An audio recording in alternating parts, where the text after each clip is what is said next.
thank the Queen, who couldn't be here, but sent a representative, and we thanked the Chief Rabbi who's sitting next door. I don't know what on earth I thought.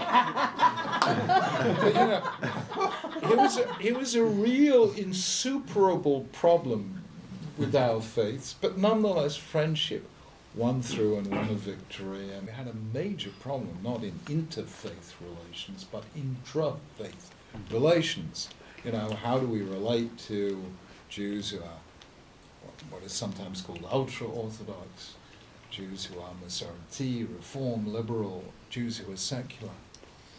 And, I said, let's try and work this out. We probably can't sit together with conventions and protocols and uptightness of our community, but we can certainly walk together. So let's have a walk together. So we had something called the Chief Rabbi's Walkabout, which was about 5 miles through Hyde Park and Kensington Gardens. 5,000 people, raising money for 110 different charities. Wow. And it was absolutely wonderful, and it was joyous, and we had a whole carnival along the Long Walk, and it was just joyous. But the week before, we had decided, the organizers said to me, could we do a trial walk? So the week before, we did a trial walk. The mayor of Westminster came along in his robes and 6 conference organizers. So there were about 6 or 7 of us just trying out this route in advance. And within 5 minutes, we'd gone in 7 different directions. This is a very Jewish phenomenon that you may have counterparts in your own world. So the organizers came to me and said, look, if 7 of us can't follow the same route, what are 5,000 going to do? And I said, it's very simple. And I pointed to the Serpentine, that lake in the middle of Hyde Park. And I said, you station somebody there on the bridge with a big megaphone saying, food this way. So even if we take different routes, we converge on the same destination. I think that's what we should aim for from our different faiths. I also love that statement of the sages. The sages said, "Aseh lecha rav, pnei lecha chaver." Make for yourself a teacher and acquire for yourself a friend. It's a very odd phrase, acquire for yourself a friend. But I think what the sages were saying is, friendship sometimes costs you something. You have to acquire it, you have to spend something to win that friendship. And that act of, making whatever it costs you, making space for somebody who's really unlike you, but with whom you want to be friends, is really what brings people together, because when we make little sacrifices for one another and we meet halfway, that is tremendously important, and it really is. Now, obviously, when we talk about interfaith, there are certain areas where we're never going to agree, where faiths are actually predicated on different beliefs that are deep down incompatible. When that happens, you have to say to yourself, we may not agree, but we can still be friends. Yeah. And that was what has driven me and Elaine throughout these 21 years that I've been Chief Rabbi. So, and we made wonderful and very remarkable friendships, whether with, let's say, the Archbishop of Canterbury, Rowan Williams and George Carey, or with the Catholics, the late Cardinal Hume and Cormac Murphy, O'Connor, Vincent Nichols, the head of all the faiths, the Sikhs, the Hindus, the Muslims, and Imam Sajid is such a blessing to all of us by the good grace and generosity of spirit that you display with all of us. And those friendships really count. And so, for instance, let me give you a for instance, and this was a real crisis of conscience for me. I loved the late Basil Hume. He was the head of the Catholics. They've all been here. With Rowan, we've celebrated Shabbat together. We taught him all our Shabbat songs, and with Jane and his children and our children, we became close friends. With Basil, we became close friends. Basil died, and I wrote the obituary, the article for him on the op-ed of the Times. But the question was, what do we do for his funeral? Because that was a Catholic Mass in Westminster Cathedral, and I, as an Orthodox Jew, can't attend a Catholic Mass. And so his chaplain, who knew that we were very close friends, said, Chief Rabbi, you know, the Cardinal had an office just next door to the cathedral. And the funeral was being shown on television. He said, would you be able to sit in the Cardinal's chair in his office watching the funeral on television? And we would know that you're just next door. I said, of course. And of course that's what happened. And, you know, look, you know, I think it was Cardinal Cassidy who gave the Esper the eulogy, and he said, you know, we thank the Queen who couldn't be here but sent a representative, and we thank the Chief Rabbi who's sitting next door. I don't know what on earth they thought. But, you know, it was a real insuperable problem with our faiths, but nonetheless friendship won through and won a victory, and that friendship has persisted through his 2 successors and so on. And sometimes it does very beautiful things. We, as a Jewish community, over the last 10 or 20 years, have built a lot of Jewish day schools, and we've concentrated on strengthening our identity, the identity of young generations.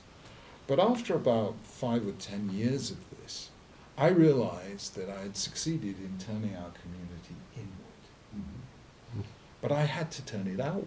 I mean, we'd strengthen ourselves, but we couldn't say we can only survive by turning our backs on the wall. So, you know, I wrote a little book called The Old Fractured World, and we developed something. A lovely young lady in our community called, what's her name? Who did Mitzvah Day? What's her name? Laura Marks. There's this wonderful thing called Mitzvah Day, where we encourage every group of Jews in the country to reach out with an act of friendship beyond the Jewish community. And that's called Mitzvah Day. Now, it was a lovely thing, and it had been running for 2 or 3 years. And then the Hindu community heard about it and said, that's nice.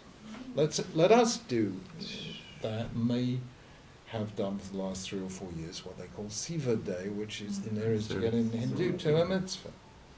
Last year we had the Muslims join in, the Anglicans, the Catholics. I'm sure the Sikhs didn't even need to, because they do this the whole time. And so everyone was joining in, and this year it goes national at the end of Interfaith Week this year, at the end of November. It will go national as a project. So you can see how the faith communities, by sort of extending the hand of friendship beyond the borders of faith, have created this wonderful contagious effect of goodwill, which we hope will be a blessing for the whole of the community. And those things are incredibly important. But of course, we have to make friendships even when it's hard. And so, you know, we've had a lot of, or not a lot, but a fair number of angry atheists in Britain, as you probably know. That's one of our great contributions to dumbing down intellectual debate, is the angry atheist. So the BBC said to me 2 years ago, you know, could you sort of do some dialogue with the atheists? I do a television program each year just before the Jewish New Year. So we did. I did a conversation one-on-one with 4 different atheists, 3 of whom actually happen to be Jewish. We do a good line in atheists in our part of the world. And I just think, you know, that the fact that everyone could see that they disagree with everything I believe, but we're still friends, that actually there was a little bit of healing there. In fact, we let the program go out fairly unedited. I mean, it was edited down, but it had me making awkward pauses where I couldn't answer certain questions, and we kept the graininess there, just to not make it look as if it was as smooth as it looks when you edit out all the difficult moments. So we included in some of the difficult moments. It was absolutely fascinating that one of the atheists, a philosopher called Alain de Botton, has just brought out a book called Religion for Atheists, which is his way of meeting us halfway. It's a very nice book about all the good things about religion. Sorry, I can't believe, but I can say that you're absolutely great at creating community, creating warmth, creating respect for tradition, creating educational things. And it was a lovely thing, and that came out. Brings with you what we call a fragment of the divine presence, the Shekhinah. And out of the very different fragments that we all have, something beautiful is joined together. And thank you so much for being here, for being together in Oxford, and for sharing friendship. Welcome you. Flown out specially, It was whisked. It was a welcome party. Also, the places.